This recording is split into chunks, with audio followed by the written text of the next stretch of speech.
Hola a todos, buenas tardes o buenas noches, bienvenidos a esta nueva tertulia macroeconómica que, como las últimas tertulias macroeconómicas que hemos realizado en este canal, está patrocinado por el broker inglés IG. Un broker inglés desde el que podéis efectuar, si os convencen las comisiones que plantea, pues todo tipo de operaciones, pero que además hoy quiero anunciar que esta próxima semana celebra las jornadas de efecto trading, las séptimas jornadas. Vais a ver por debajo de la tertulia de hoy el link desde el que os podéis registrar, desde el que os podéis apuntar gratuitamente. Son jornadas online, por tanto las podéis visualizar.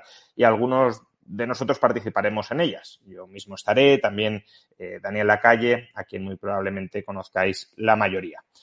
Dicho esto, y agradeciendo a IG su patrocinio de esta tertulia, que al final es lo que la hace posible de manera sostenida, vamos a empezar a presentar pues a los dos invitados que tenemos hoy, invitados que ya han estado en este canal y que son muy queridos, desde luego, en este canal. En primer lugar, Óscar Vara, profesor de Economía de la Universidad Autónoma de Madrid, pero también, digámoslo así, experto en geopolítica y en la aplicación de la economía al escenario geopolítico. Óscar, muy buenas noches y gracias por venir. Buenas noches. ¿Qué tal estás, Juan? Pues muy bien, muy a gusto con que estés de nuevo por tercera vez en el canal. Que es Yo encantado de que me invites, encantado. Bueno, pues nada, te invitaré más a menudo, que no se diga. Y también contamos hoy con Daniel Fernández, profesor también de Economía en la Universidad Francisco Marroquín y que, aparte de pues ser experto en el análisis macroeconómico y en el análisis de la coyuntura macroeconómica, además ha estudiado detenidamente la situación en la que se encuentra la economía rusa, que es de lo que vamos a hablar principalmente hoy. He de decir, por cierto, que tanto Óscar como Dani tienen su propio canal de YouTube, con lo cual podéis buscarlos y suscribiros porque siempre cuentan cosas muy, muy interesantes como las que van a contar aquí hoy en esta tertulia. Entonces, la tertulia está planteada para reflexionar sobre la situación en la que se encuentra ahora mismo la economía rusa, que es una situación pues incierta, ¿no? Porque no sabemos hasta qué punto se mezcla la propaganda occidental con los datos fidedignos o con la propaganda rusa, ¿no? Entonces, vamos a intentar desentrañar un poco todo esto, pero, bueno, dado que hoy también es noche electoral en Francia, la segunda vuelta de las elecciones presidenciales, y dado que tenemos aparentemente resultados estimados, pero muy consensuados y parece que bastante cerrados y definitivos, resultados que darían a Macron ganador en segunda vuelta, no por una mayoría tan amplia como en las elecciones de 2017, pero sí con una mayoría de votos holgada. Pues os pido una primera valoración económica de este resultado y también de cómo puede afectar precisamente al tema que nos ocupa hoy, que es a la situación de la economía rusa. Pues no sé, Óscar, si quieres empezar tú mismo. Bueno, desde el punto de vista económico, yo entiendo que para los franceses es una mejor noticia que hubiera ganado Le Pen, porque Le Pen tenía un programa económico muy intervencionista en la economía. Realmente, yo decía el otro día en una tertulia en televisión que era el programa de izquierdas que quedaba por votar, en cierto modo, dentro de la pugna que quedaba para resolver cuál iba a ser el presidente. Desde ese punto de vista entiendo que los franceses pues están un poco mejor. Macron... O no peor, ¿no? O no peor. Es que se va a decir que Macron no deja de ser también una política, o tener una política económica, vamos a decir que ortodoxa, y desde ese punto de vista tampoco hay que engañarse, pero levemente más realista, aunque solamente sea por la cuestión de las pensiones. Yo creo que es levemente más realista que su adversaria.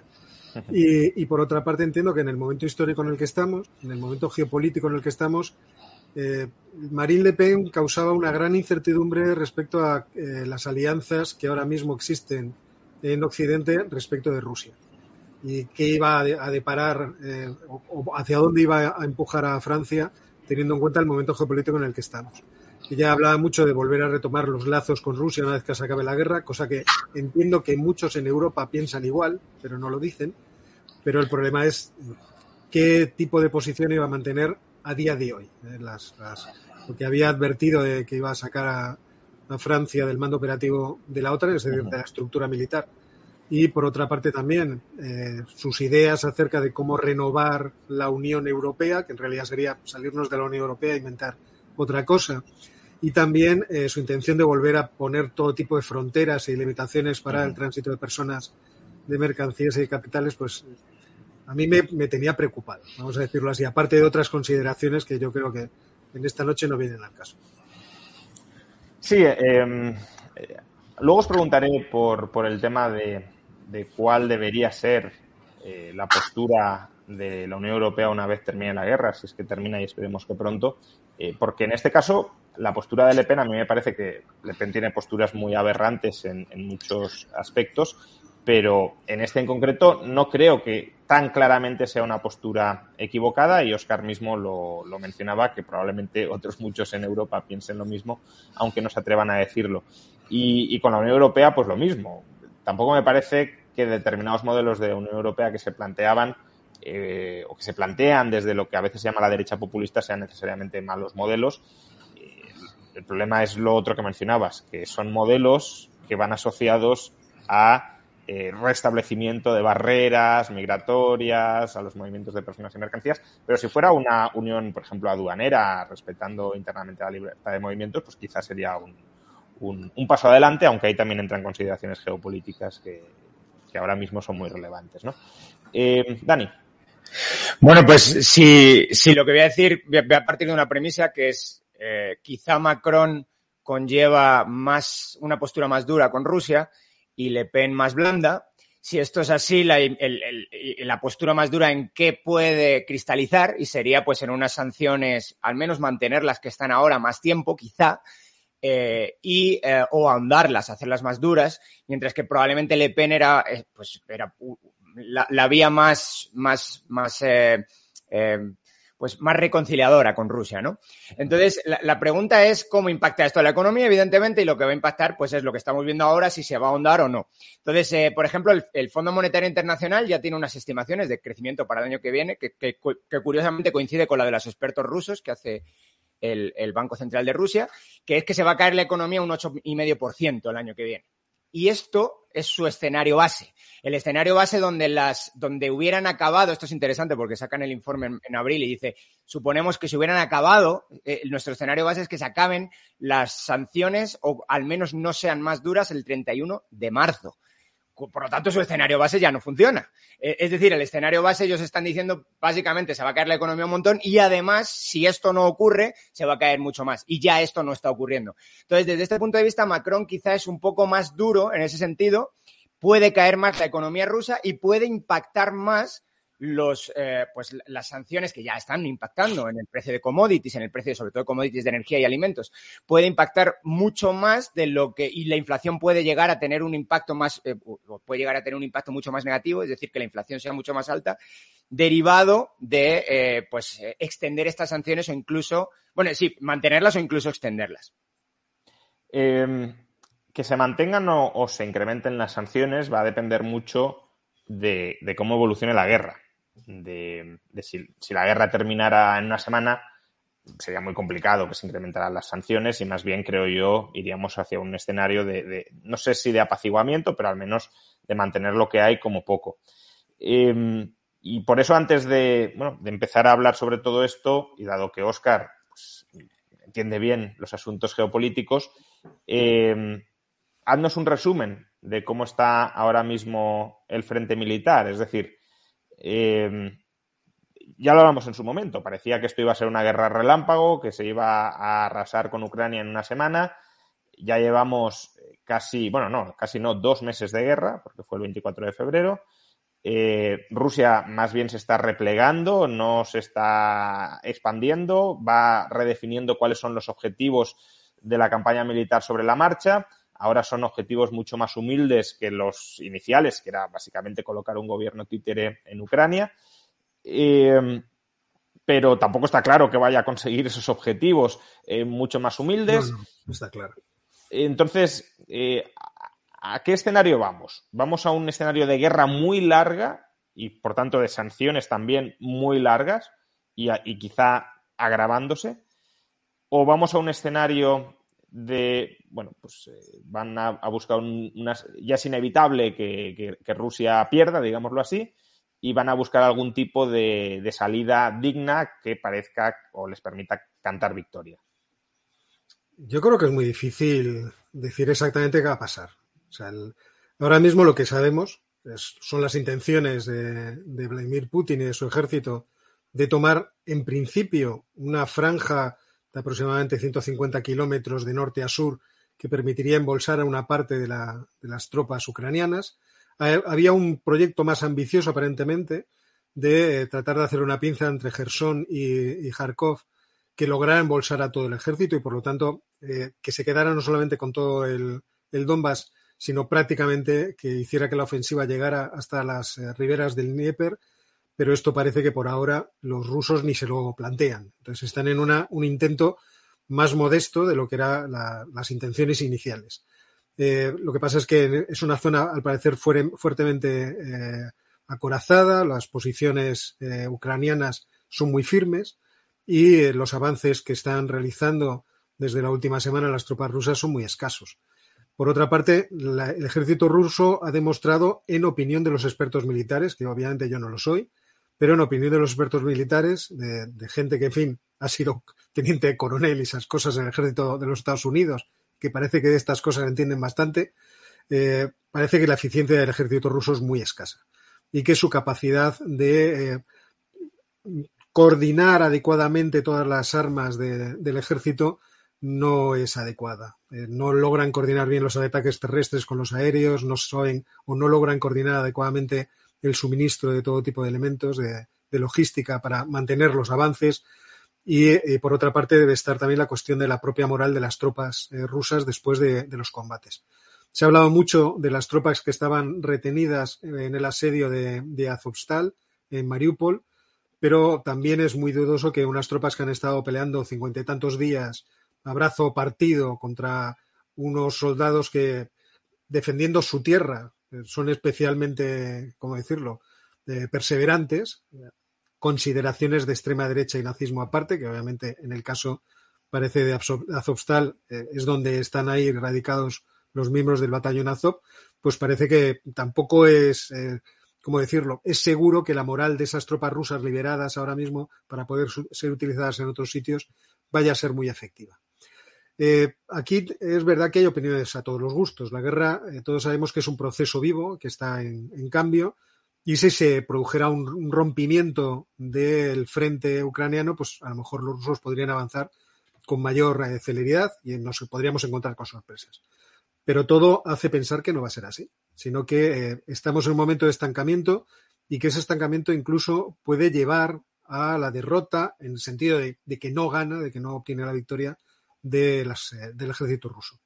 Y todo lo que eso pudiera producir. Quiero decir, ahora mismo estamos en una situación muy incierta. Incluso la posición política de Vladimir Putin podría ser muy incierta si efectivamente no lograran conseguir los objetivos e incluso tuviéramos algún tipo de contraofensiva que tuviera cierto éxito por parte de los ucranianos. Y a partir de ahí todos los escenarios están abiertos. Yo entiendo que no hay ahora mismo ninguna razón para pensar que vamos a vivir algo distinto de lo que hemos estado viviendo hasta ahora. Es decir, de estancamiento, ataques guerrilleros a la retaguardia, intentos más o menos exitosos de utilizar su aviación por parte de Rusia, cosa que ha ido haciendo cada vez menos. No creo que veamos algo especialmente distinto. Es por eso que pienso que realmente el conflicto va a durar. Es decir, esto se va a prolongar algo en el tiempo. Pero, y ahí era mi siguiente pregunta, porque esa es quizá la consideración militar, ¿no? Putin tiene que sacar algo de aquí y no está sacando nada y, por tanto, va a estar ahí metido hasta que pueda presentar algún trofeo. Pero económicamente, financieramente, Rusia, sobre todo con las sanciones que se le han impuesto, y luego hablaremos más de ellas, pero con la situación económica en la que se encuentra, ¿tiene músculo para participar en una guerra de larga duración? Vamos a ver.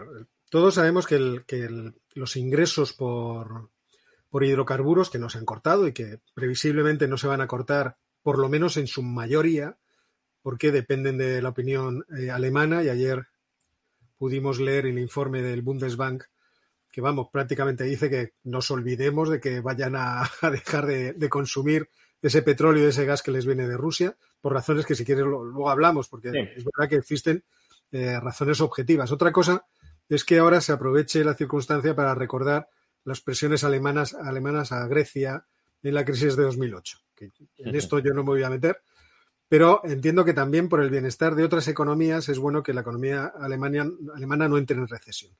Pero es cierto que los rusos se siguen ingresando y siguen ingresando a tasas muy elevadas.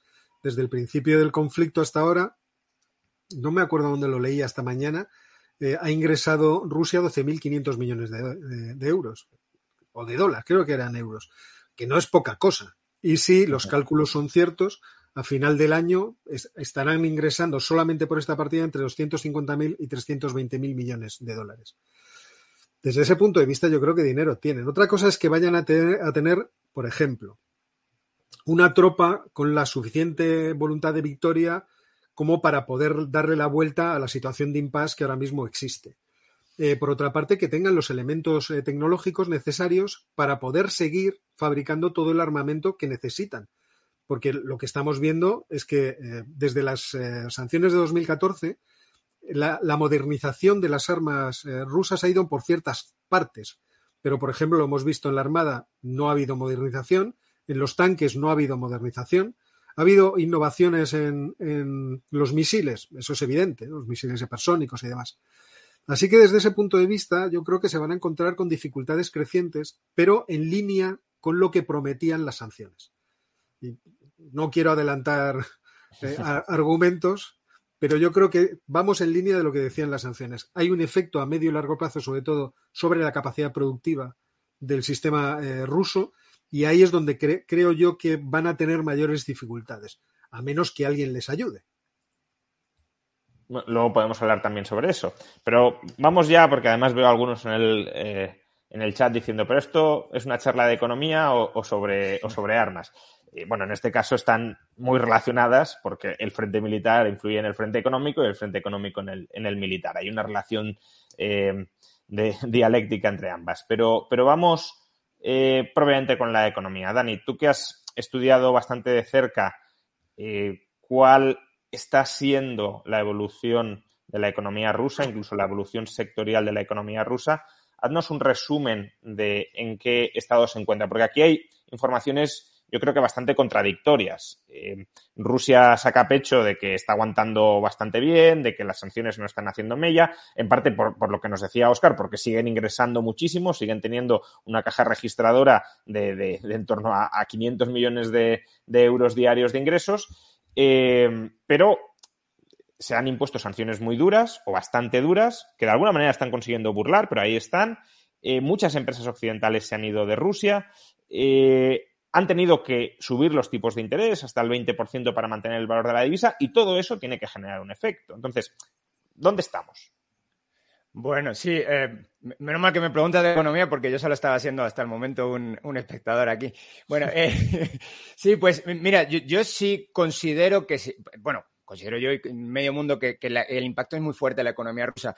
Y aunque es verdad que están vendiendo mucho, o sea, tienen un superávit por balanza corriente como no han tenido en años, este superávit es bastante curioso porque cuando uno ve los ingresos de ese superávit, o sea, el superávit viene dado por lo que vendes menos lo que te venden a ti, más algunos elementos extras como la balanza primaria y secundaria, que son ingresos de inversiones e ingresos pues de remesas, pero en principal casi todo es balanza comercial, casi todo.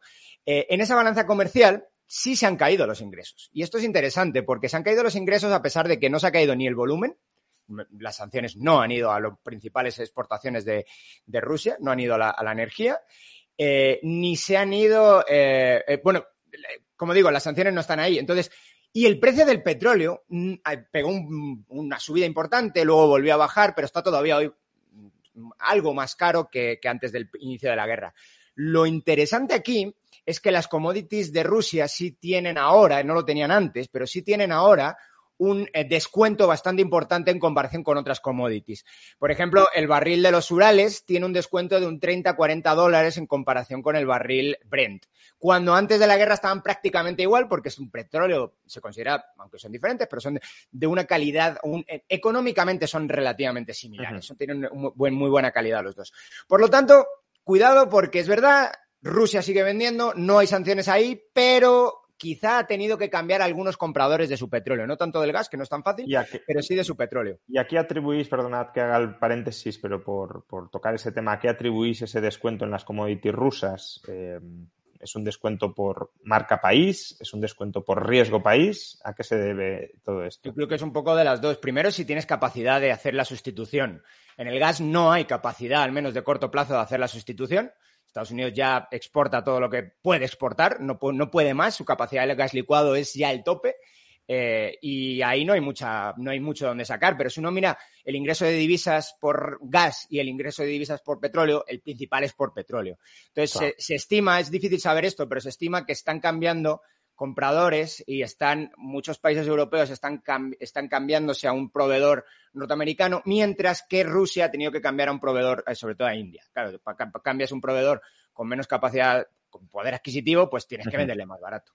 Yo creo que esa es la principal razón. Me gustaría una pequeña observación. Bueno, quizá dos.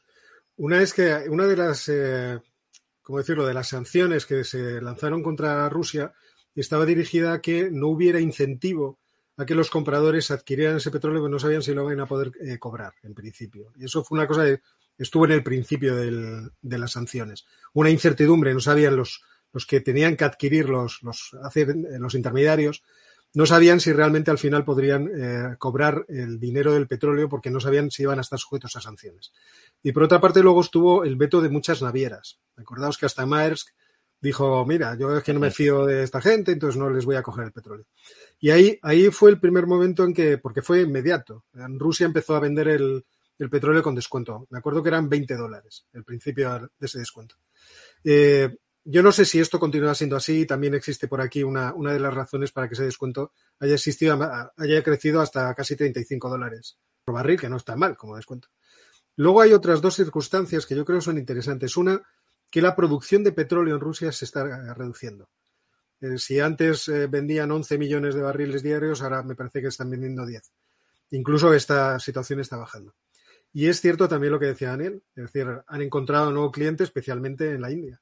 Estaba yo mirando esta mañana lo que es el monitor de buques que tiene Refinitiv, que es una cosa bastante entretenida, además de mirarse, y he visto que desde el 24 de febrero al 18 de abril 380 petroleros han salido de Rusia. Y en el mismo periodo del año pasado solo salieron 357. Ya sé que son 23 menos, pero no deja de ser más petróleo. En concreto, he hecho el calculillo, dejadme que lo mire, son 160 millones de barriles por 130 del año anterior. Entonces, a mí me parece que ahí están haciendo un sobreesfuerzo para tratar de enviar ese petróleo a las refinerías de la India, porque además la India es lo que dentro de, ¿cómo decirlo?, a dónde pueden enviarlo lo que está más cerca. Uh-huh. Y luego, a partir de ahí, supongo que los indios no lo venderán a nosotros. Porque estas son. Sí, lo reexportarán. Habrá que verlo. Claro, pero ya refinado. Entonces, sí, claro. Ya no es petróleo ruso en ese caso. Tenemos que tener en cuenta que estos juegos de sillas musicales existen y van a seguir existiendo. Continúa Dani, que te había cortado, es decir... Simplemente si se han caído los ingresos, aunque no se hayan caído drásticamente, que no lo han hecho, pero sí se han caído algo, ¿por qué tienen ese superávit entonces? Que es un superávit bastante más fuerte que el de trimestres pasados. Pues el superávit ha venido por restricción de importaciones, es decir, si están funcionando, las sanciones quizá no funcionan tan... pues no son tan omnicomprensivas como esperábamos en un primer momento, pero desde luego están funcionando. Y de hecho, si uno ve los datos de inflación de Rusia, son increíbles, tiene una inflación que se les ha ido casi al 20% en algunos, se le ha ido el 17% general, y en algunos, sobre todo los bienes importados, es donde está más clara que está apareciendo la inflación. Los servicios, por ejemplo, no hay, bueno, también hay inflación, pero no tanta inflación, pero sobre todo en los bienes transables y en los bienes perecederos, en los vegetales se les ha ido un 30 y tantos %. Entonces, ahí sí estamos viendo que están funcionando las sanciones. No sé si para ahogar la maquinaria de guerra, que parece que no, pero desde luego sí para ahogar la economía rusa. Y al final también la guerra, bueno, me da un poco de vergüenza hablar delante de Óscar esto, pero al final la guerra son recursos que le tiras al de enfrente y capacidad de centralizar recursos que le tiras al de enfrente. Sí. Si tienes mucha capacidad de centralizarlo y tienes muchos recursos, vas a ganar las guerras. Luego, componentes tecnológicos aparte. Pero claro, Rusia, si se está metiendo Occidente a toda esta guerra, aunque solo sea proporcionando material, Rusia tiene las de perder. Rusia, es verdad, es una economía gigante en el mundo. Bueno, gigante en el sentido que, bueno, la 11 del mundo. Pero claro, cuando lo comparas, pues un billón y medio de dólares, contra, pues no sé, 25 nominales de Estados Unidos, pues es que no tienes ni por dónde empezar. Entonces, a largo plazo, como se siga metiendo Occidente, económicamente no tienes recursos para tirarle la cara a Occidente y ganarle. Imposible. Voy a hacer otro paréntesis en lo que nos estás contando para preguntaros por la situación del rublo, ¿no? Porque el rublo se depreció muchísimo durante los primeros días de sanciones, muy probablemente vinculado a la expropiación de facto de los activos del Banco Central de Rusia, pero ahora está prácticamente al mismo nivel que antes de las sanciones. ¿A qué se debe esto? Una posible explicación es que justamente si el superávit comercial ha aumentado, la teoría económica pronostica que el rublo se tenderá a revalorizar, al menos por ese lado, ¿no? Pero bueno, también, no sé, quizá cabe mencionar que la posibilidad de que estén recapitalizando el Banco Central de Rusia, si tiene tantas entradas de reserva, luego sabemos que ha comprado oro con un descuento bastante importante a las mineras rusas. ¿Cuál es vuestra percepción sobre todo esto? ¿Por qué el rublo aparece como una moneda casi fuerte en el contexto actual? Yo pondría sobre la mesa el efecto Elvira Nabiulina, que creo que ha hecho un buen trabajo al frente del Banco Central de Rusia. Quiero decir, el control de cambios yo creo que funcionó. Creo que el subir los tipos de interés fue una inteligente medida. Creo que el forzar un cambio fijo entre el rublo y el oro fue una medida también inteligente. Quiero decir, fue sumando determinados elementos. Y luego está el asunto de que siguen introduciendo divisas de forma continua. Ya veremos si el proceso de tener que pagar el gas, por ejemplo, y el petróleo en rublos a través de ese procedimiento que se ha inventado, supongo que también el Banco Central. Es decir, esto no creo que sea un invento de Vladimir Putin, que una mañana se levantó y con el desayuno dijo, mira, se me ha ocurrido una idea estupenda. También van a forzar el volver otra vez a refortalecer el rublo. Pero también hay que te corte, Óscar, ¿eso se va a terminar implementando? Porque en principio tenía que llevar... Toda la pinta de que sí. O sea, tenía que llevar asociada la renegociación con los contratos de suministro y eso no le interesaba a Rusia. Estábamos en dudas por esa razón. Había varias razones. Una, efectivamente, que existían como 150 contratos que había que renegociar y que se podían llevar a los tribunales, pero las empresas compradoras no estaban, en principio, por llevar a Rusia a ningún tribunal. Por otra parte, el propósito yo creo que de Rusia era sencillamente que los euros entraran y los dólares entraran y todos fueran directamente a parar al Banco Central de Rusia. Se habían inventado esa idea de en el Gazprom Bank hay dos cuentas, en una me ingresas en divisas y luego yo hago el cambio dentro del mercado de Moscú y paso los rublos a la otra cuenta y pago a Gazprom o a Rosneft o a lo que sea.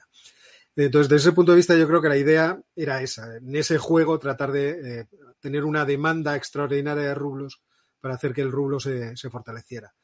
Y iba a decir una cosa más, que se me ha ido el santo al cielo, pero a eso, fíjate que es algo que ya podía hacer el Banco Central sin necesidad de ese mecanismo que yo desde el principio he pensado o me ha parecido que era una medida desprestigiadora para Occidente. Os voy a forzar a hacer algo que no os apetece, pero prestigiadora para Rusia. Y luego había un último elemento, y es que la semana pasada, bueno, en realidad antes, yo creo que esta noticia empezó a salir a mediados del mes de abril, un poco antes, apareció la noticia de que estaban estudiando legalmente en la Comisión Europea si las empresas que importan el petróleo y el gas aquí en Europa podían incurrir en sanciones si se avenían a este procedimiento. Pero este fin de semana nos hemos enterado que ya han parido el huevo y han dicho que no. Que no, pero que hay otras cuestiones que a lo mejor sí. Entonces tendremos que esperar a leer el documento, si es que se hace público, para enterarnos exactamente de qué es lo que tienen en la cabeza los bonos de la Comisión Europea. Dani, ¿quieres comentar algo sobre la evolución del rublo? Bueno, hay algo que desde luego parece como un puzzle para los economistas. Rusia está prácticamente ya quebrada. Los precios de los CDS te dicen que está probabilidad de impago de 100%.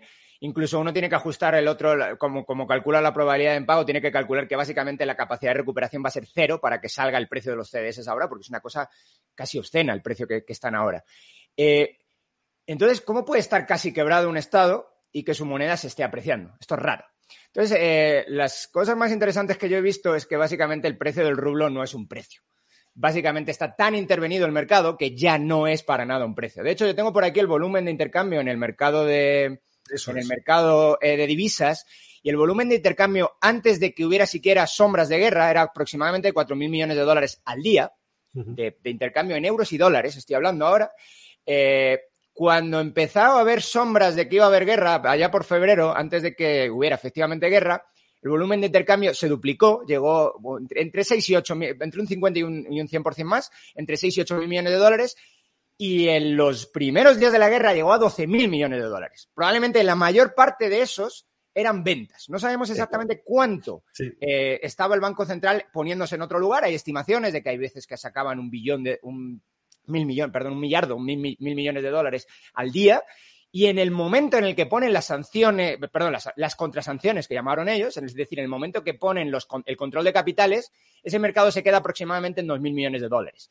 Y cuando han levantado ahora un poquito, muy poquito, la gente está diciendo que se ha levantado el control de capitales, no es del todo cierto, se han levantado algunas pequeñas cosas del control de capitales, hoy en día están 2.500 millones de dólares al día. Es decir, no hay un mercado, o el mercado es muy restringido. Entonces, ¿qué es lo que han hecho? Básicamente crear una demanda artificial de rublos o evitar que la demanda caiga.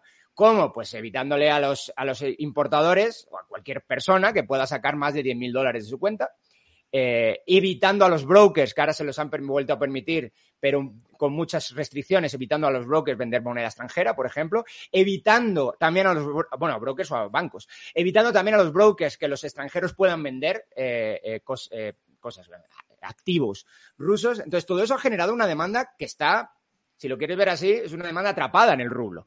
Y no se puede salir del rublo. El tema es cuánto van a ir sacando, cuánto van a ir liberando esa demanda, y cuando la liberen, hasta dónde se va a ir el rublo. Entonces, de momento es un precio completamente intervenido. Otro tema también súper interesante es el spread que dan los bancos en Rusia. El spread básicamente es la diferencia entre el precio de compra y el precio de venta. Todo el mundo, cuando va a hacer una transacción en un mercado financiero, se ve muy claro, ahora que estamos con un broker aquí, ¿no? Pues en un mercado financiero uno, cuando compra y cuando vende, tiene dos precios diferentes, y el market maker, que es el broker, te da, o el dealer más bien, pero bueno, te da el precio contrario. El spread en el mercado bancario ruso llegó a ser de un 100%. Dicho de otra manera, te daban precio de compra 90, precio de venta 180. Esto ha ido bajando. Esto, por cierto, esto es un indicativo de liquidez. No había liquidez en el mercado, absolutamente nada, cuando el spread es muy grande. Ahora el spread es de un 23%, que sigue siendo, es mucho más pequeño que antes, pero sigue siendo enorme. ¿Cuánto es un spread normal? Pues yo lo calculé para Rusia antes de la guerra.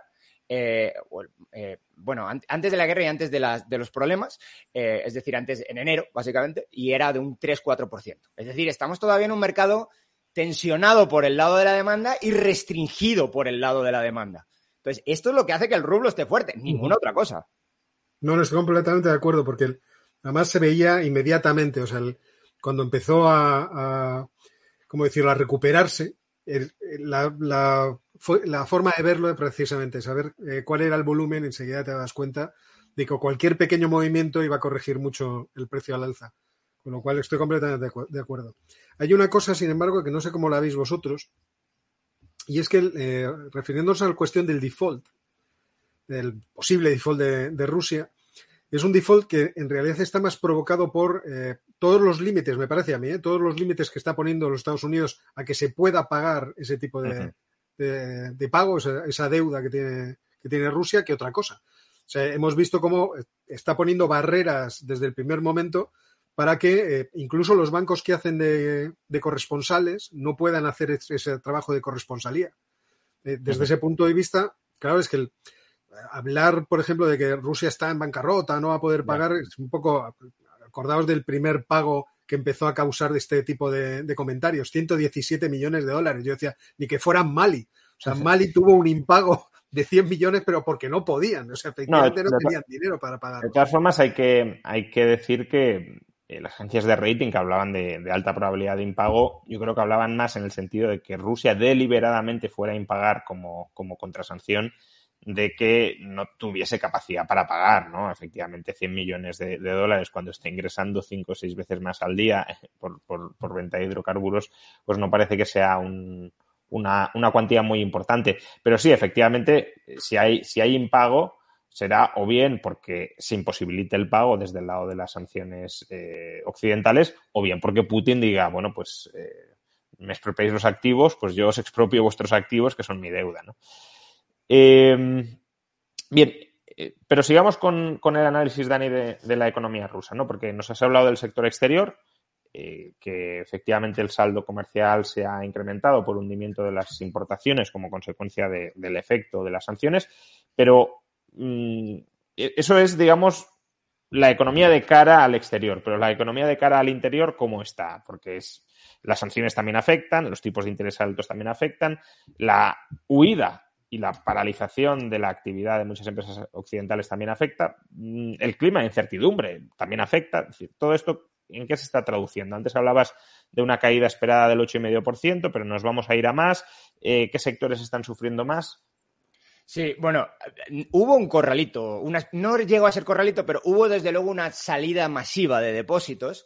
Para que te hagas una idea, la inyección de liquidez del Banco Central de Rusia en los peores momentos de la pandemia fue de 1,5, 1,6 millones al mes, billones de rublos en el mercado. Básicamente, en el mercado de repos, por cierto, se hacía esto. Básicamente es una forma de dar liquidez del Banco Central.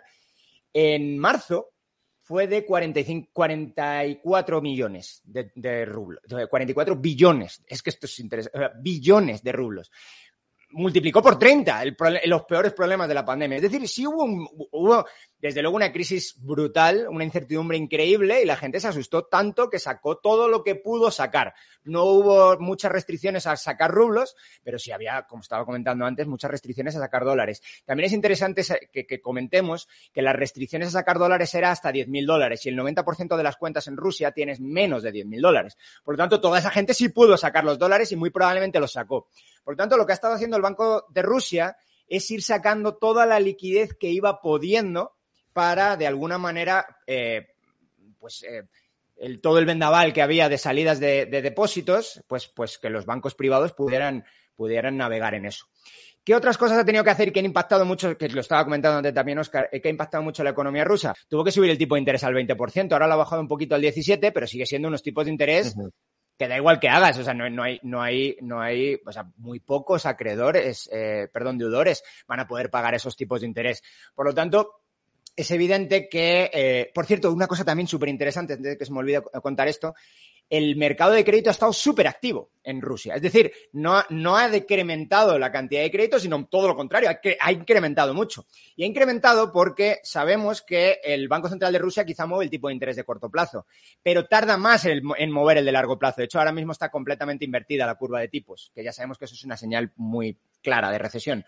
Entonces, lo que ha estado haciendo la gente es anticipar que iba a haber restricciones durante mucho tiempo en el mercado de crédito y endeudándose ahora todo lo que esperaban quizá que no se iban a endeudar en años. Entonces, todo eso es lo que está ocurriendo ahora mismo en el sector financiero ruso, si se quiere ver así. Parece que el vendaval, o al menos si uno hace caso al Banco Central ruso, que son más o menos, uno pensaría, bueno, propaganda, lo que tú quieras, pero bueno, ellos sacan sus estimaciones de que se va a caer la economía un 9%, por lo tanto, más o menos te puedes creer alguna de las cosas que dicen.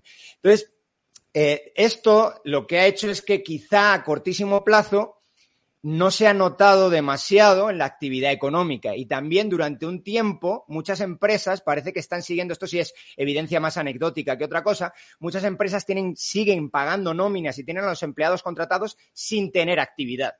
Esto evidentemente dura un tiempo, el que sea. Esas empresas van a sufrir, por un lado, asfixia financiera y, por otro lado, asfixia de la economía real, pues que no venden mucho menos que antes o tienen problemas de suministros, no les llegan inputs de los que antes venían de fuera. Entonces, todas estas cosas, evidentemente, pues van a hacer que el desempleo, que también se está estimando que vaya a crecer, no tanto como el que tenemos ahora en España, pero bueno, para una economía como la rusa está creciendo bastante el desempleo.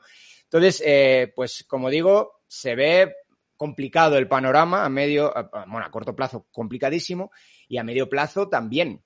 Y aquí sí difieren un poco los expertos, aquí es donde difieren un poco la encuesta que hacen los expertos, la encuesta que hace el Banco Central a los expertos de economía rusos, dicen que para 2023 ya la economía va a estar en el 0%, el siguiente año va a crecer, mientras que, por ejemplo, el Fondo Monetario Internacional dice no, esta recesión les va a seguir impactando en 2023.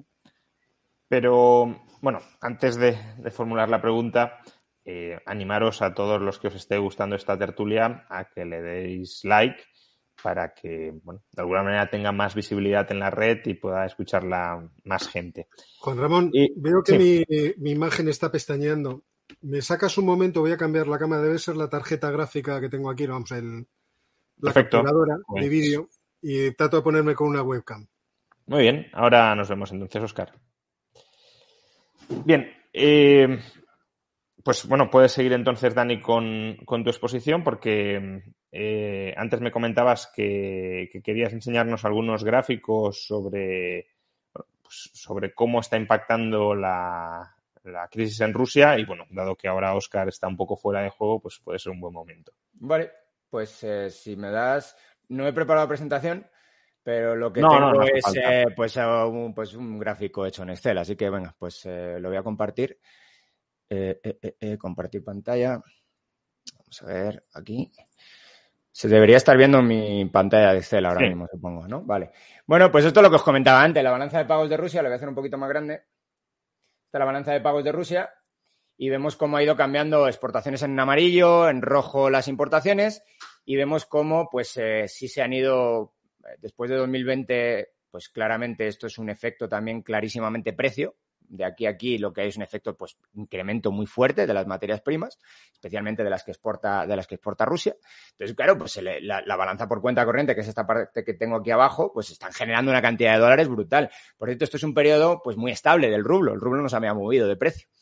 El rublo se empezó a mover de precio aquí, pero curiosamente la balanza por cuenta corriente seguía incrementando. Pero la cosa es que no está incrementando porque está incrementando los ingresos, está incrementando porque está decrementando las salidas. Es decir, las importaciones están yendo al suelo. Entonces, desde ese punto de vista, evidentemente, pues sí, hombre, esto puede dar un boom al rublo. Pero claramente yo no creo que esto sea lo principal que esté dando un boom al rublo. Yo creo que esto principalmente lo que nos deja ver es que las sanciones... Me he quedado parado. A ver, que igual se está colando Se me cayó. A ver, que hay algún problema de audio por algún lado. No sé si, perdón, se me ha caído, pero todo el ordenador no sé qué ha pasado. Bueno, lo voy a volver a compartir, pero bueno, ya que está aquí Óscar, quizá no quieres que lo comparta. Bueno, ya. Creo que es cosa de Óscar. Me parece que el cambio de la cámara bien, pero el micro se cuela, se está acoplando.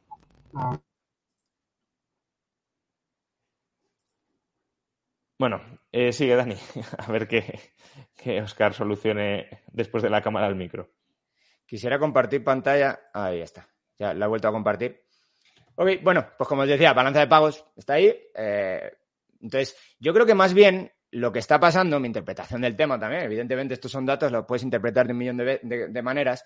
Yo creo que básicamente lo que han hecho las sanciones de Rusia, concretamente, bueno, las sanciones internacionales también, pero sobre todo el control de capitales de Rusia, es impedir a los ciudadanos rusos hacer uso de sus divisas, hacer uso de su moneda para importar cosas. Entonces, aquí lo que tenemos es esta caída de las importaciones. Si no hubiera ocurrido eso, quizá hubiera seguido una senda similar y la balanza por cuenta corriente hubiera caído, no crecido, que es lo que ha hecho ahora. Pero lo que quiero comentar aquí, que lo importante, es que la balanza por cuenta corriente ha crecido no porque están incrementando los ingresos, sino sobre todo porque están decrementando las importaciones. Y luego la otra gráfica que os ponía, vamos a ver si las puedo poner aquí. Ahí está.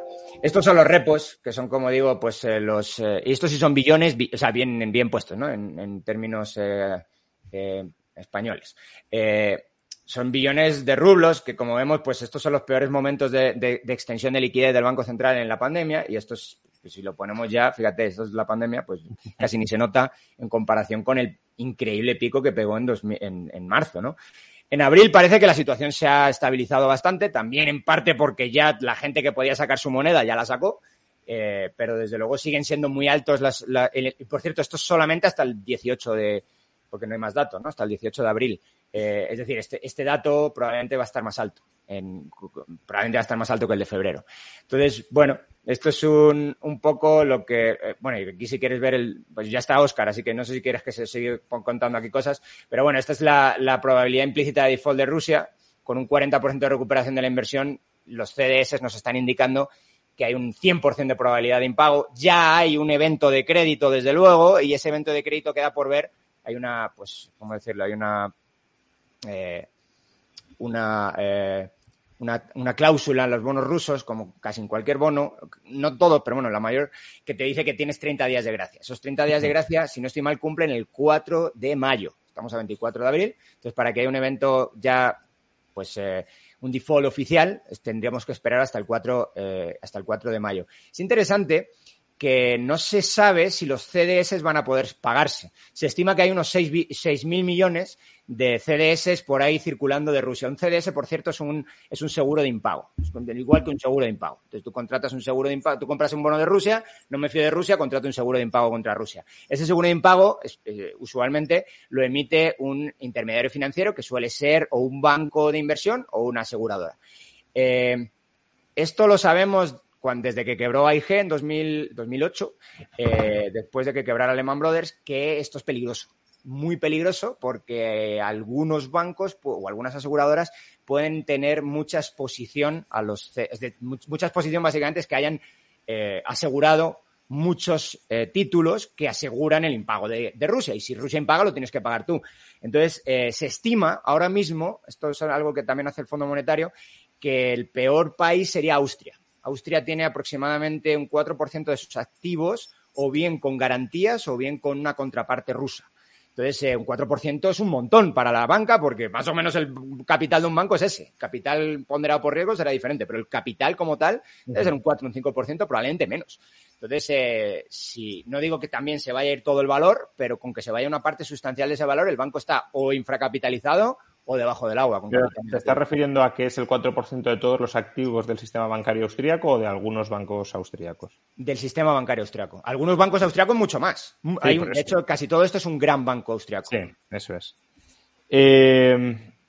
Bueno, estábamos hablando de las perspectivas de Rusia para el medio plazo, considerando, claro, Dani nos comentaba antes, la estimación del Fondo Monetario Internacional presupone que las sanciones van a terminar el 30 de marzo y no ha sido así.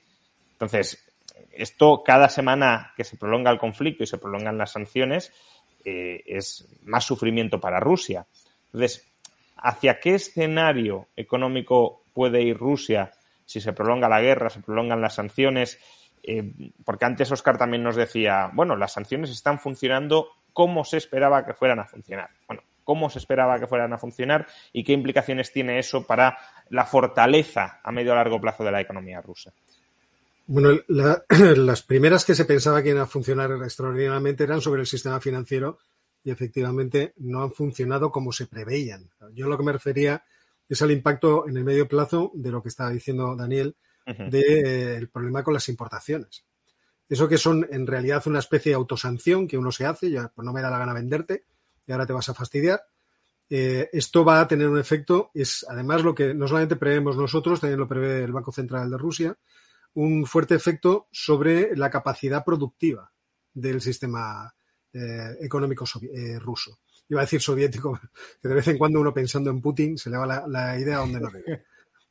Y esto es literalmente así, o sea, cuando se ve cuál es el volumen de importaciones que tiene Rusia del resto del mundo, pues porcentaje elevadísimo, prácticamente la mitad, especialmente todo tipo de componentes de equipo y bienes de capital que son necesarios para que el sistema productivo opere y fabrique. Entonces, es verdad que ahora están funcionando mucho con las existencias que tenían acumuladas las empresas, pero esas existencias irán agotándose y la dificultad de reponerlas para poder hacer que todo funcione, que todo pueda estar otra vez operativo, van a ser lo que va a afectar de manera más importante a Rusia. Todo el mundo se giró inmediatamente pensando que sería China la que salvaría. Claro, eso te iba a preguntar, ¿no? Si no puede encontrar otros proveedores. Claro, porque efectivamente este es el asunto. O sea, alguien le venderá. Es verdad que ahora mismo el comercio de Rusia hacia China se ha incrementado. Me parece que en marzo se incrementó un 12,8%. Y creo que el acumulado del primer trimestre era un incremento casi del 27% o del 28%. Desde ese punto de vista parece que Rusia ha encontrado la forma de ir reubicando algo de lo que no puede vender a Occidente, reubicarlo en Oriente. Pero también es cierto que en correspondencia con la reducción o la contracción de la actividad exportadora de China en este principio de año, principalmente debido a los confinamientos tan brutales a los que ha sometido a su población, y que ya vemos que su población parece que es población normal y corriente como todo el mundo y no la traga especialmente bien, pues es verdad que China ha reducido su comercio, sus exportaciones hacia Rusia. Creo que en un 7% en marzo. Así que desde este punto de vista ya veremos si la afirmación que hacía ayer el ministro de Asuntos Exteriores chino, no sé si era el ministro de Asuntos Exteriores o el primer ministro, Li Keqiang. Creo que era Li Keqiang el que decía que ellos no están de acuerdo, porque son un país soberano, con cumplir con las sanciones que los Estados Unidos les han impuesto, pero no quieren poner en dificultades a sus empresas y, por lo tanto, dejan la libertad a las empresas para que ellas decidan el cumplir con esas sanciones. Porque sabemos que habría sanciones de segunda ronda contra las empresas chinas. Además, ha habido advertencias muy drásticas. Wendy Sherman, que es la vicesecretaria de Estado de los Estados Unidos, también hacía unas manifestaciones ayer especialmente amenazantes contra China, advirtiéndole de que tengan cuidado porque si van a operar como están haciendo algunos, pues le van a poner el mismo menú que le han puesto a Rusia. Entonces, además, con una expresión que yo creo que en términos diplomáticos parece bastante desafortunada. Desde ese punto de vista, yo es lo que estimo, igual que supongo que lo está haciendo todo el mundo, que el tercer y el cuarto trimestre de la economía rusa, si se mantienen las sanciones, van a ser especialmente difíciles para ellos. Y es ahí donde vamos a ver de forma más agravada el desplome de la economía rusa. Por otra parte, tenemos que tener en cuenta... Pero, Óscar, cuando hablamos de desplome de la economía rusa, ¿a qué nos estamos refiriendo? ¿No? Es verdad que el desplome... Sí. Un 8,5 ya suena a desplome. Entonces, ¿de qué estamos hablando? ¿Un 15, un 20, un 30? No. Vamos a ver. Es cierto que ahora mismo estamos en un proceso en marcha, que no sabemos exactamente dónde va a parar. Las propias estimaciones de cuál va a ser el impacto de las sanciones sobre nosotros no están cerradas. Y vemos cómo cada mes están siendo cada vez más pesimistas. Ahora vamos, si te parece, con el lado occidental. Pero desde ese punto de vista, quiero decir, es un proceso en marcha. Entonces, no sabemos exactamente hasta dónde caerá. O sea, el Banco Mundial dice que un 11,2%. Es cierto que el consenso de los economistas rusos decía un 8%, en línea con el Fondo Monetario Internacional. Hemos visto muchas opiniones distintas o muchos juicios distintos. Y en realidad ninguno de ellos, ¿cómo decirlo?, es cerrado o nos está diciendo qué va a ocurrir. Existen varios componentes que en la marcha pueden alterar todo esto. Uno de los componentes es el ingenio que tengan los propios comerciantes rusos para tratar de escapar de las sanciones y el interés que otras naciones tengan para darles apoyo. Y aquí pongo un pequeño ejemplo. Indonesia quiere importar petróleo ruso, pero no quiere que las sanciones le afecten. Entonces lo que quiere es que la India se lo compre. Claro. ¿Por qué? Porque la India ya llega a un acuerdo con Rusia para intercambiar rublos por rupias. Entonces, fíjate qué manera tan creativa de ponerse de perfil. A mí me parece que todas estas cosas, generalmente cuando alguien dice que se va a derrumbar algo de forma drástica, yo creo que no las tiene en cuenta. Le pasó al ministro de Finanzas francés, que el día después de el anuncio de que se iban a congelar los activos del Banco Central de Rusia, dijo, esto está hecho, ya la economía rusa se va a desplomar de forma inmediata. Pues parece que es desconocer lo que es en realidad la economía. Ahora seguimos por ahí, pero también te quería preguntar, o Dani, cualquiera de los dos puede responder, aun cuando China le dieran igual las sanciones y por tanto se lanzara a vender a Rusia, ¿qué capacidad tiene para suministrar China algunos de los componentes que puede necesitar la economía rusa? Estoy pensando, por ejemplo, en el caso de los microchips. Los microchips se producen donde se producen. Entonces, hay muchos bienes de capital que son muy específicos que no sé, y por eso os lo pregunto, si se producen en China o no se producen en China y, por tanto, aunque China quisiera venderle a Rusia, quizá no pueda venderle lo que necesita la economía rusa. Bueno, hay algunos que es claramente China puede hacerlo, porque China tiene una gran capacidad que hoy en día, por ejemplo, otros países no tienen de la producción de determinados elementos industriales. Pero efectivamente el caso de los microchips es especialmente delicado y también el caso del software es especialmente delicado. O sea, desde ese punto de vista, Rusia no tiene muchas alternativas. Rusia tiene varias empresas que son importantes desde el punto de vista del diseño de semiconductores. Me parece recordar que una se llama Elbrus y otra Baikal, pero sin embargo son empresas que no están muy desarrolladas en el diseño, es decir, no desarrollan los microchips que puedan ser de última generación o más importantes. Desde el punto de vista, o sea, ni siquiera las máquinas de fotolitografía que son importantes para poder implantar o dibujar en las obleas de los semiconductores lo que es en realidad las conexiones de los semiconductores, están prácticamente monopolizadas por la empresa ASML holandesa. La fabricación está en gran medida, no voy a decir monopolizada, pero muy centralizada en la empresa TSMC de Taiwán. Lo tienen muy mal desde ese punto en lo que es la provisión de elementos que son fundamentales hoy en día para todo tipo de actividad industrial. Y además, teniendo en cuenta que además los vehículos occidentales y también japoneses han salido de Rusia, su propio parque móvil va a tener graves dificultades para poder funcionar. Teniendo en cuenta que una parte importante de la maquinaria pesada de extracción de los minerales y de los hidrocarburos también era importada de países occidentales, todo eso va a poner obstáculos en sus propias cadenas de suministro. Es cierto que Rusia es un elemento muy importante de las cadenas de suministro porque toda su actividad está al principio del proceso productivo. Y eso es cierto, pero todo lo que necesita en las partes intermedias y las partes finales, Rusia no es capaz de proveérselo a sí mismo. Con lo cual, ya veremos cómo evoluciona su economía en el tercer y cuarto trimestre, que puede evolucionar de forma fatal. Y en el largo plazo no digamos que se mantienen las sanciones, es decir, que eso es un deterioro progresivo de la estructura productiva. Mandarte al pasado. Muy, muy, muy potente. Y ya para cerrar este capítulo de Rusia y luego tratamos cómo nos afecta a nosotros, ¿hasta qué punto, ¿no? Porque de esto también se está hablando bastante, hasta qué punto se está buscando un conflicto largo con Rusia para precisamente justificar una prolongación de las sanciones y debilitar extremadamente a la economía rusa? Se está comentando que hay determinados aliados, en particular Estados Unidos, que lo que les interesa es que esto se prolongue lo máximo posible, porque lo que quieren es ir desangrando progresivamente a la economía rusa para que Rusia ya ni siquiera sea una potencia regional, no sea nada, sea una economía pues prácticamente como la URSS en sus últimos tiempos. ¿Qué puede haber de cierto en esto? Porque a lo mejor a Estados Unidos le interesa, pero no creo que a Alemania, por ejemplo, le interese demasiado. No sé si Dani tiene opinión sobre el tema. Es que es un tema muy político, entonces yo no sé si... Yo solo he oído, por ejemplo, lo del gas ruso, que se oye mucho, perdón, lo del gas de Estados Unidos, que entonces es que Estados Unidos quiere quedarse con ese mercado.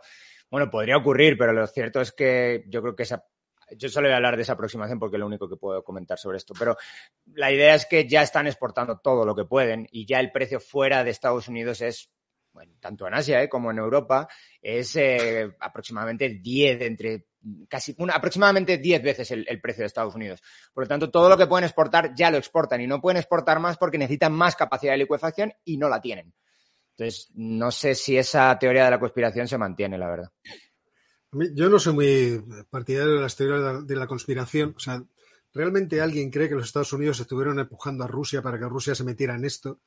Y ahora los Estados Unidos están alimentando la maquinaria ucraniana para que esto se alargue todo lo posible y que Rusia entre hasta el final en la trampa y que se desmorone políticamente.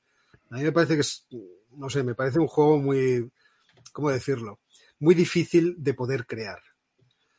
Creo que las coordenadas de este conflicto han ido por otros lados, que en la mente de Putin y de la camarilla política que crea ese sistema económico-político, que bueno, puede llamarse cleptocrático o plutocrático, como se quiera, no creo que entrar en una trampa, sino que ellos tenían una concepción de lo que necesitaba en términos geopolíticos el país y de hasta dónde querían llegar para tratar de conseguirlo. El que eso fuera un error me parece que es una cuestión distinta, porque creo que era un error gravísimo, un error que iba a afectar de manera gravísima a medio mundo, pero sobre todo a Rusia, que la iba a retrasar, como la está retrasando. Tú mismo lo dijiste, por cierto, mundial. en el primer directo que hicimos, que tú mismo lo dijiste que era un error en el primer directo que hicimos. No, dijiste, es que, yo no entiendo cómo Vladimir Putin, teniendo la sartén por el mango, ha hecho este movimiento que es un movimiento económicamente irracional. Sí, exactamente. O sea, solamente es explicable desde un punto de vista de la concepción histórica de lo que él cree que es Rusia y de lo que él piensa que es bueno para la humanidad. Y como hemos conocido a mucha gente a lo largo de la historia que cae en este tipo de pecados, tampoco debemos sorprendernos excesivamente de ello. Ahora, es cierto que cuantas más posibilidades haya de que Rusia pierda, más probabilidad hay de que la situación política en Rusia entre en colapso y eso produzca una serie de efectos que pueden ser incluso beneficiosos para la estabilidad política mundial. Incluso podrían ser beneficiosos para Rusia. Imaginemos que cuando Vladimir Putin entró al poder, cosa en la que, en fin, los que tenemos una cierta edad, pues estábamos allí más o menos viéndolo, como quiero decir, en Rusia, estábamos viendo cómo pasaba, hubiera decidido, pero de forma activa, llevar a Rusia por el camino por el que inicialmente se pensó, un camino de libre mercado, de libertades políticas que hubiera fortalecido al país y hubiera fortalecido su economía. Y no un sistema en el cual el Estado, en cierto modo, coopta todo el sistema económico, aunque tenga aparentemente un peso pequeño, el Estado respecto del Producto Interior Bruto, pero tiene control de todo el sistema económico y además logra que los responsables de las principales empresas o de los principales sectores productivos sean parte de la camarilla política de la que no participa. Ese tipo de sistema es un sistema que en términos económicos obligatoriamente va a ser muy ineficiente y va a producir tasas de crecimiento económico que serían mucho más bajas de las que potencialmente hubiera tenido Rusia en caso de haberse abierto económicamente hacia el exterior y haber cooperado económicamente con sus vecinos más próximos, que eran los europeos. O si Vladimir Putin hubiera decidido, bueno, voy a liberalizar más la economía y además tengo ahora mismo la conexión con Europa Occidental a través de Alemania de que le proveo toda la energía. Entonces Rusia podría haber crecido en términos económicos con una gran fuerza. Y esto es algo que el mismo Putin se negó. O sea, esto no es algo que nosotros nos hayamos inventado. Putin se lo negó. A partir, no me acuerdo cuál fue cuando vuelve de ser primer ministro a ser otra vez presidente, se encuentra con unas manifestaciones espantosas dentro de Moscú que duran prácticamente 2 años, 2011-2012. Y en ese momento decide que tiene que cerrar el sistema, no vaya a ser que esto sea tomado por una democracia en la que voten estos a cualquiera. Y empieza la represión de la oposición, a cerrar organizaciones no gubernamentales de derechos humanos, tratar de quitar toda la alternativa política. Quiero decir, si eso no hubiera sido así, Rusia podría haber progresado enormemente. Ahora está en un callejón sin salida, o se está encaminando hacia un callejón sin salida. Y digo que sería una jugada realmente muy peligrosa, por ejemplo, de imaginar que la hubiera provocado los Estados Unidos, porque pensemos en qué ocurriría si perdiera la guerra Vladimir Putin y de repente se produjese una conmoción política y un intento de sustitución política en el Kremlin que no fuera ordenada. Eso nosotros ya lo hemos vivido y sabemos cómo las repúblicas que estaban adheridas al Imperio Soviético y querían ser independientes se fueron. Y esto mismo puede volver a suceder. Y de repente nos vamos a encontrar con que hay otros países que ansíen ser parte o tener parte, por ejemplo, de las grandes estepas siberianas y de los enormes depósitos de recursos naturales que hay. Yo creo que eso no nos conviene a ninguno. Fíjate, a pesar de lo malo que es Vladimir, a nadie, creo yo, le interesa que Rusia entre en un proceso de desintegración de ese tipo. Pues por eso me cuesta mucho trabajo pensar, hay una conspiración y la conspiración sale bien. A mí eso es lo que me cuesta. Os he dicho que no os preguntaría más sobre la situación de la economía rusa, pero sí, os voy a hacer una pregunta más pensando en el muy largo plazo. Rusia, y os quiero compartir este gráfico demográfico del Financial Times, Rusia tiene una situación demográfica complicadísima para el largo plazo, lo estáis observando ahí. Es decir, tiene una población envejecida, una población menguante, y la guerra va a agudizar todo esto. La guerra va a volver esto todavía peor. No solo por las pérdidas humanas, sino por la fuga de cerebros, de capital humano que se está produciendo en Rusia. ¿Cómo veis la situación en el largo plazo, la situación demográfica espoleada además por esta guerra? Sí, bueno, no es muy diferente a una pirámide europea, ¿no? A una pirámide de población europea. O sea, lo que sí es diferente, quizá también pasa en el caso chino, es que es una población envejecida antes de ser rica, y eso sí es un problema. Bueno, es un problema en cualquier caso tener ese tipo de pirámide de población. Pero bueno, lo que va a ocurrir simplemente, o lo que yo puedo interpretar este gráfico, que si nos has pillado un poco fuera de juego, o sea, no lo esperábamos, pero lo que uno puede interpretar de estas cosas es que va a tener una tasa de dependencia alta. Tener una tasa de dependencia alta significa que vas a tener una parte de tu población que no está en edad de producir, no está en edad de generar ingresos, y vas a tener que generar algún tipo, yo no digo, bueno, ya sabes que yo aquí o sea, yo soy más libertario, pero bueno, la tasa de dependencia da igual, porque si no dependes del Estado, vas a depender de alguien de tu familia. Entonces, la tasa de dependencia en cualquier caso es problemática. Sea que dependas del Estado, yo prefiero mejor que de la familia, evidentemente, pero bueno, en cualquier caso vas a necesitar que la gente que sí está en edad productiva haga transferencias de algún tipo a toda la gente que no está en edad productiva. Entonces, esto genera, si lo vas a hacer a través del Estado, desde luego genera tensiones sociales, genera tensiones políticas en la que grupos pues organizados de gente un poco más mayor que van a elegir elecciones, si es que las eligen libremente, pues van a presionar por quitarles una parte cada vez mayor a los que están en edad productiva. Entonces, bueno, eso es.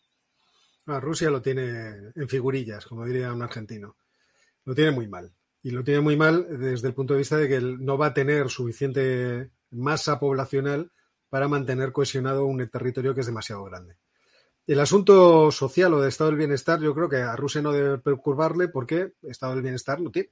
Entonces, no es algo que le afecte especialmente. Tiene mucha gente que vive en una especie de economía de subsistencia, hombre, más civilizada de lo que podríamos imaginar, pero con unos servicios por parte del Estado realmente muy mejorables, con viviendas en las cuales sabemos que el 25% de las viviendas no tienen cuartos de baño, hay una multitud de carreteras que no están asfaltadas, los servicios sanitarios llegan mal y escasamente a muchos sitios del país.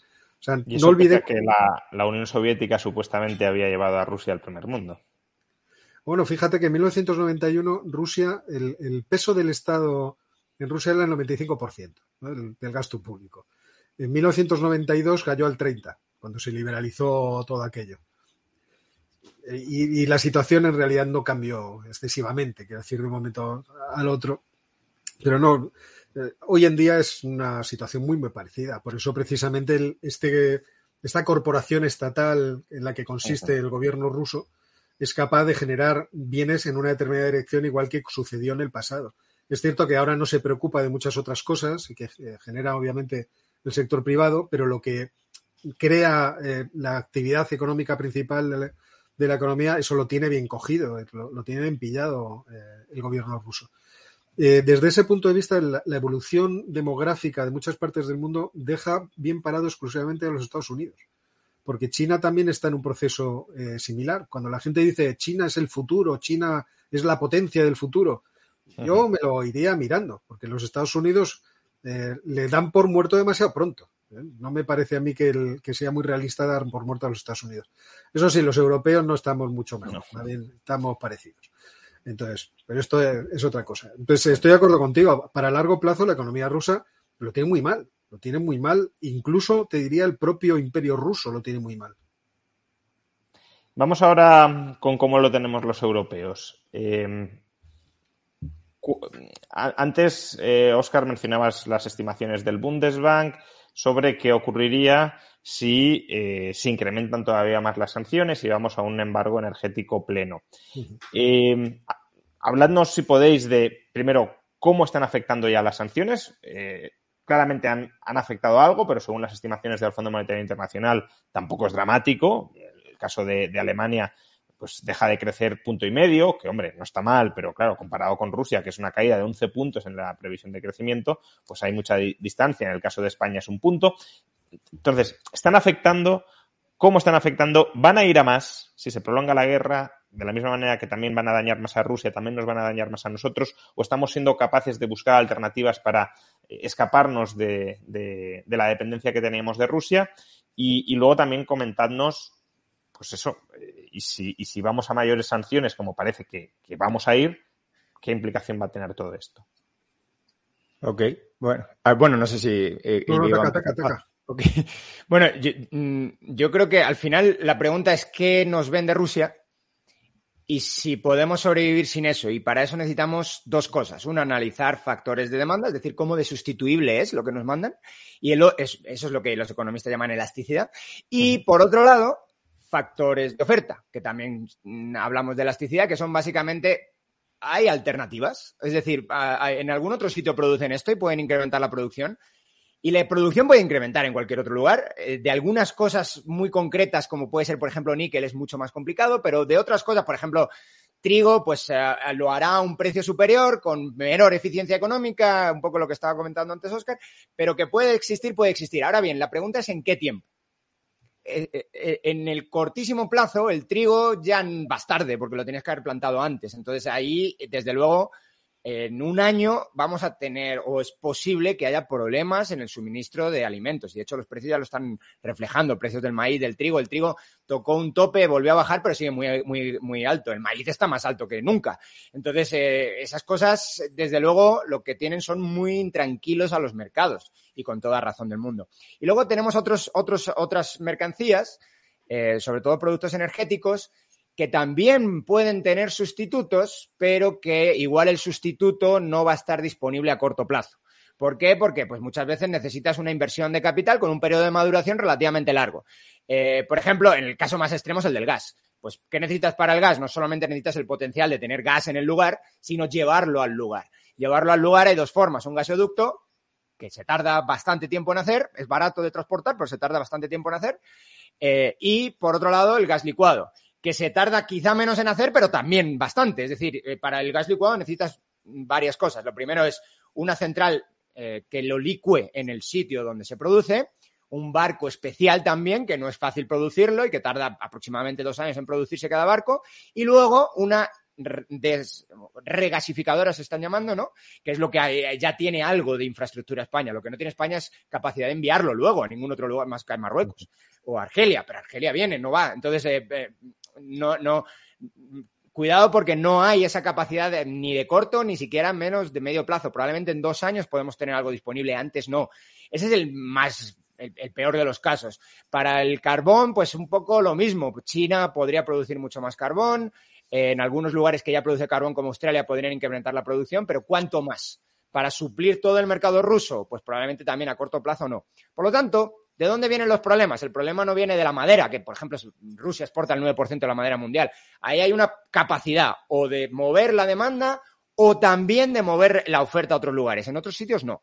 Entonces, ¿dónde nos va a pegar y dónde está clarísimo que va a pegar y sobre todo muy fuerte? De hecho, ya hay gente que está en bancos de inversión que están diciendo recesión en Alemania para 2023. En Estados Unidos, curiosamente, también por incremento de precios. Entonces, ¿por dónde nos va a pegar? Por el lado de la energía. Y en el lado de la energía somos débiles, tanto a largo como a corto plazo. A corto plazo, ¿por qué? Los inventarios de gas están bastante inferiores a los de a la media de los últimos 10 años. Cuando digo bastante, digo que aproximadamente la mitad. Ahora en primeros de abril, que son los últimos datos que tengo yo aquí, usualmente están los inventarios en 35% en Europa y ahora mismo están aproximadamente, 25 más o menos. Lo estoy adivinando con una gráfica que tengo aquí delante. Pero Esa es un poco la idea. Por lo tanto, ya a corto plazo estás mal. Y a largo plazo estás también muy mal porque has hecho tu sector energético increíblemente dependiente del gas, básicamente porque es un respaldo natural a la intermitencia de la solar y la eólica. Has puesto solar y eólica por toda Europa, como si no hubiera mañana. Pues hoy en día pues tenemos dependencia de cuando el sol no aparece o el viento se va, pues hay que encender una central de gas o incluso muchas veces hay que tenerla encendida a pesar de que esté produciendo el sol, porque pues por si se cae la producción. Eso depende de la tecnología que se utiliza, si es combinado o no combinado el ciclo. Y te has hecho dependiente también para calentar. Las calderas de gas hace algún tiempo eran de carbón, ahora son de gas prácticamente todas. Entonces, es más eficiente el gas, es más limpio el gas también para ciudades, entonces tiene sentido que ahí quizá lo hayas hecho. Pero el tema es que no hay capacidad de cambiar esas calderas para este invierno. Entonces, por esos dos lados puede pegar bastante fuerte la crisis energética. Es decir, podría llegar a haber, bueno, los precios ya están en las nubes y podría llegar a haber incluso en algunos sitios donde el porcentaje de importaciones de energía primaria son muy altos, dependientes de Rusia, podría incluso haber algún apagón. ¿Coincides, Óscar, en No. riesgo de apagones o de desabastecimiento de gas, no en el corto plazo, porque parece que lo complicado será el invierno en en corto todo plazo caso? va a hacer buen tiempo, entonces Por eso. no vamos a tener ese problema.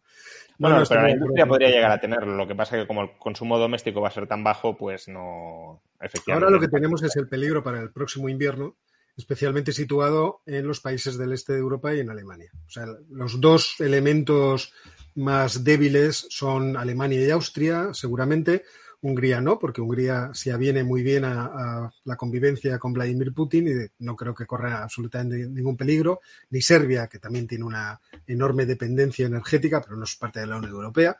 Los problemas son principalmente Austria y Alemania. ¿Por qué no digo Italia? Porque Draghi se está moviendo a la velocidad de vértigo, ya ha conseguido 9.000 millones de metros cúbicos de gas extras por parte de Argelia, lo cual me parece que es como un 25% de lo que les proporciona Rusia, y están buscando otras alternativas, además de tener unos importantes depósitos subterráneos de gas, que también, si los logran llenar antes de que llegue el próximo invierno, les darían lo suficiente como para poder pasar el próximo invierno saludablemente. El problema, obviamente, está en Alemania. Alemania no tiene unos depósitos suficientes.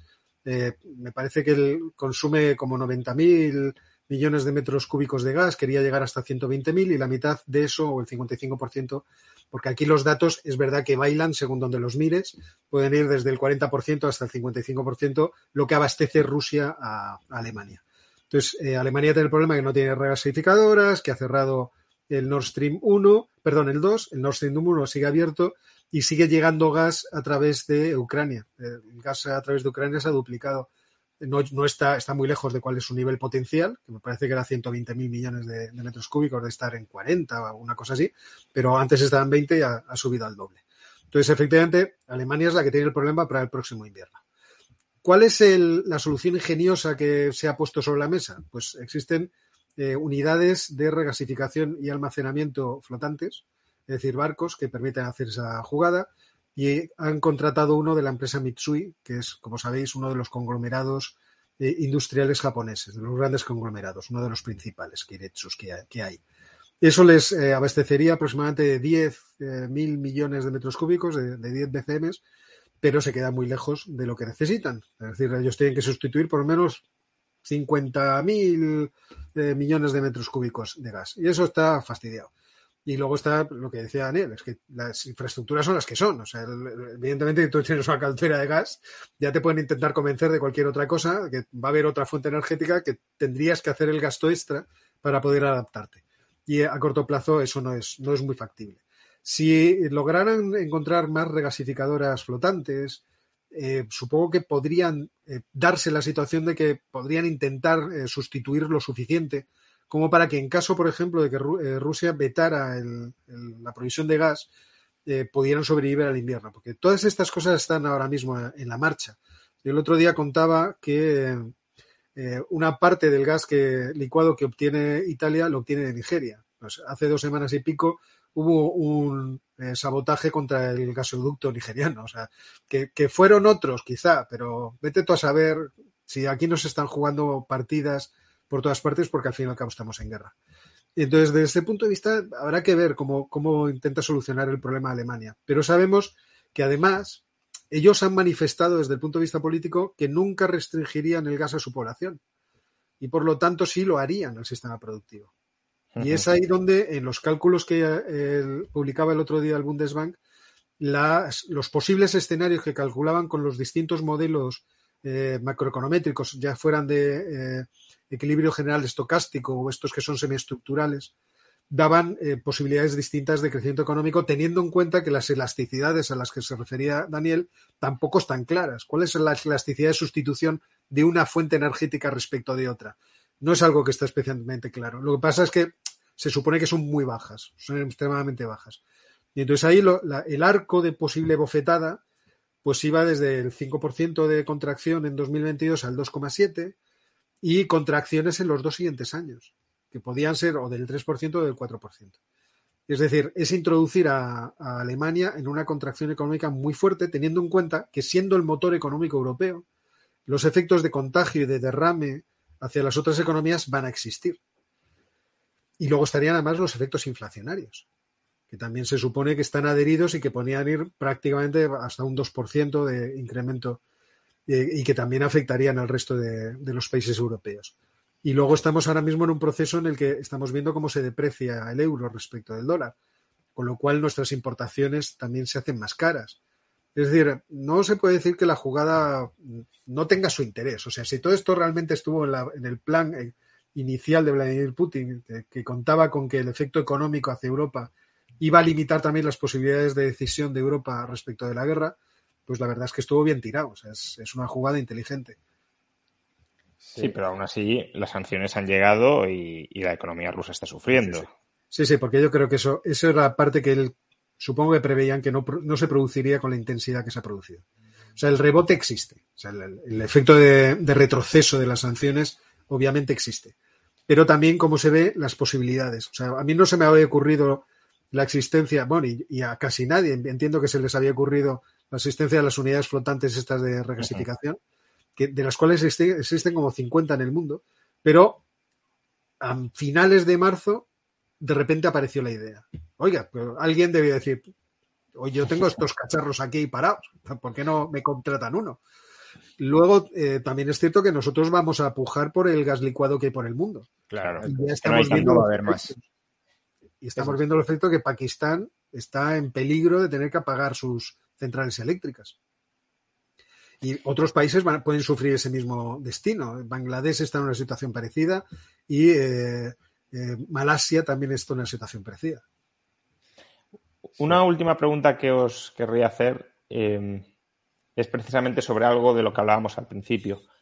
Si la guerra no se prolonga mucho, ¿qué creéis que va a pasar con las relaciones políticas y económicas entre Europa y Rusia? Es decir, ¿vamos a un escenario económico en el que va a haber divorcio, aunque se pacifique la situación en Ucrania, o se van a intentar reconstruir los puentes? Porque obviamente si hay un divorcio estructural, eso también tiene implicaciones sobre la capacidad de crecimiento de Europa en el corto, medio y medio largo plazo.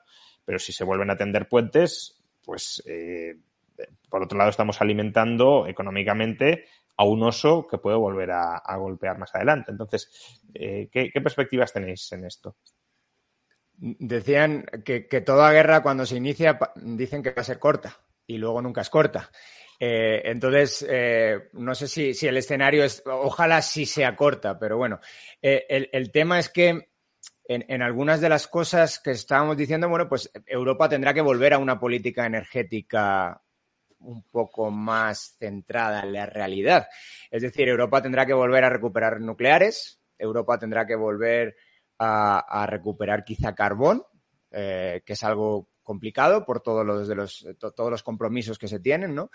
Pero desde luego ya está tomando pasos en esa dirección, en el sentido de que te dicen ahora que la energía nuclear es verde. Sabe Dios lo que significa verde. El gas es verde también, sabe Dios lo que significa verde. Entonces, pues desde ese punto de vista, si la guerra o al menos la división geoestratégica nueva es que Rusia no va a ser no va a seguir siendo ¿cómo decirlo? Un amigo, un aliado. Un socio comercial recurrente. Un socio comercial, eso es, pues vamos a tener que buscar esas inversiones para suplir todo lo que nos mandan. La otra opción es que nosotros produzcamos el gas, que sabemos que hay. Sabemos que hay potencial de gas bastante importante con esquisto, con fracking. Lo que pasa es que la mayor parte de países que tienen algo de potencial lo han prohibido. En España no tuvo que prohibirse porque casi no hay potencial, pero en Francia se prohibió. El único país que lo intentó producir fue Polonia. Y Polonia tenía potencial, pero parece que ninguna de las inversiones salió bien.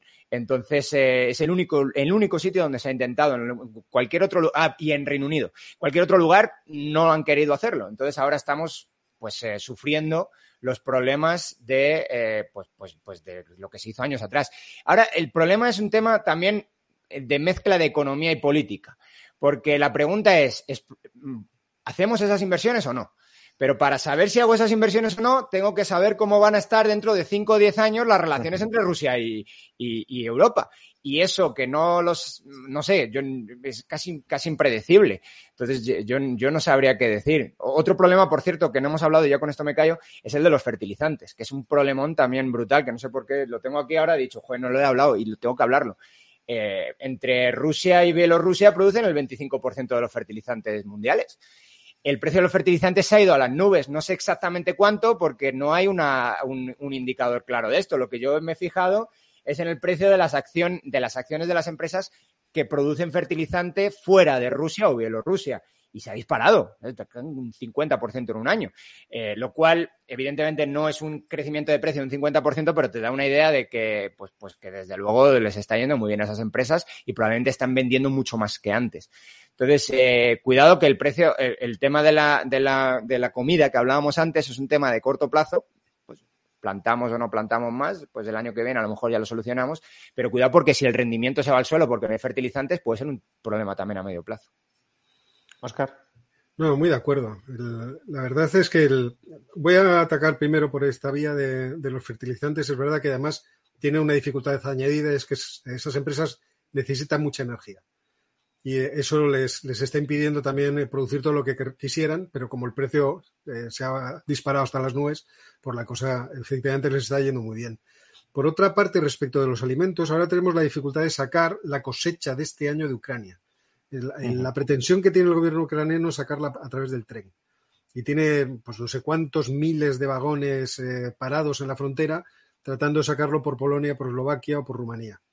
Y si se lograra esa operación, pues estaría muy bien porque tienen suficientes vagones para sacar los 6 millones de toneladas que sacaban antes, pero claro, es que desde que empezó la guerra creo que solamente han sacado 200.000 toneladas. Eso es obviamente una dificultad realmente enorme. Respecto de qué va a pasar en el futuro entre las relaciones Europa y Rusia, yo entiendo que hay muchos países europeos que lo que piensan es cortar completamente relaciones. No se puede uno fiar de un socio que en medio de una negociación te invade. Entonces, por muchas excusas que se quieran poner acerca de cómo iba la negociación y del acuerdo de Minsk y todas esas cosas, yo sigo pensando que lo que planteó, un movimiento que hizo Rusia fue un movimiento que muchos países europeos pueden entender como una traición, pero lo malo es que el país que debería entenderlo en mayor medida es Alemania. Y Alemania está demasiado unida en términos de dependencia de recursos naturales y energéticos con Rusia. Aparte de que su estrategia de largo plazo permanente con Rusia ha sido la de traer a ese país hacia Occidente. Tener una política de que tenemos que comerciar, tenemos que tener una mutua dependencia, tenéis que venir hacia nosotros. Lo malo es que se pusieron tanto en manos de Rusia que ahora mismo están en la situación en la que están, en donde no tienen posibilidad de hacer política o de tomar decisiones. Entonces, si el conflicto hubiera sido muy, muy breve, estoy convencido de que aquí paz y después gloria y, bueno, hubieran sido otra vez amiguitos como desde el primer momento. Lo malo es que el conflicto se está alargando y que el conflicto se va a alargar mucho y que va a ser muy penoso y que hay mucha gente que va a morir, mucha gente que está sufriendo. Desde ese punto de vista, no creo que los alemanes vayan a poder sortear a su propia opinión pública. Por mucho que los líderes pensaran, bueno, en un momento podemos hacer la vista gorda y volver a unirnos a Rusia, estando Vladimir Putin en el poder. Yo creo que cuanto peor se ponen las cosas, más difícil es. Así que, desde ese punto de vista, yo creo que vamos a tener que ir buscando proveedores en otros sitios.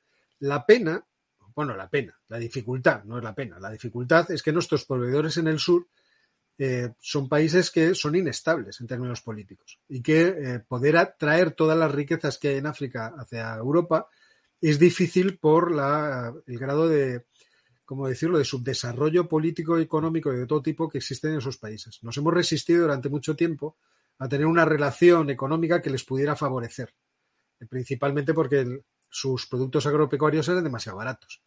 Entonces no nos íbamos a desarmar nosotros de nuestro sistema agropecuario para que ellos pudieran progresar económicamente. Pero habrá que empezar a tomar decisiones de algún tipo que sean distintas de las que hemos tomado hasta ahora. Mandar unos cuantos militares para tratar de dominar el Sahel en vez de tratar de hacer progresar económicamente a esas naciones y que nos lo agradezcan o que nos tengan como aliados. No que nos lo agradezcan, porque eso es una tontería, sino que nos tengan como aliados. Porque ahora, por ejemplo, existe el proyecto del gasoducto transsahariano que atravesaría desde Nigeria, atravesaría Níger y Argelia y podría llegar aquí hasta Europa. Y luego está el otro gasoducto que podría ir por la costa oeste de África por debajo del mar y que daría servicio a todos los países de la costa oeste de África y llegaría a Marruecos y de Marruecos se podría introducir en España. Es un proyecto que estaría finalizando si se pusiese en marcha con los plazos que están ahora pensados para 2035. Pero es verdad que ese giro yo creo que se va a producir. O sea, Rusia, mientras esté Vladimir Putin en el poder, se convierte en un socio nada fiable, porque te puede atacar. Entonces, es muy difícil. Lo que pasa que es un poco lo que decía Dani. Vladimir Putin probablemente en 2035 ya no esté y si se empiezan inversiones muy potentes y luego se da un giro bastante importante en las relaciones, pues eso frena que se inicien inversiones tan a largo plazo. Y luego está el pensamiento mágico. Vamos a acelerar ahora nuestra transición energética a la energía verde, pero resulta que eso que necesitamos, ese aporte de energía que necesitamos como backup, como soporte, porque las energías verdes son discontinuas y no tienen siempre la misma intensidad, eso no nos lo planteamos, porque la energía nuclear es tabú. Entonces, en fin, todos sabemos que también el pensamiento mágico funciona mucho en esto. En fin, pues yo creo que podemos dejarlo aquí. Ya llevamos más de hora y media de tertulia. Creo que hemos hecho una radiografía muy precisa, muy detallada sobre la situación de la economía rusa y también sobre cómo puede impactar sobre la economía europea.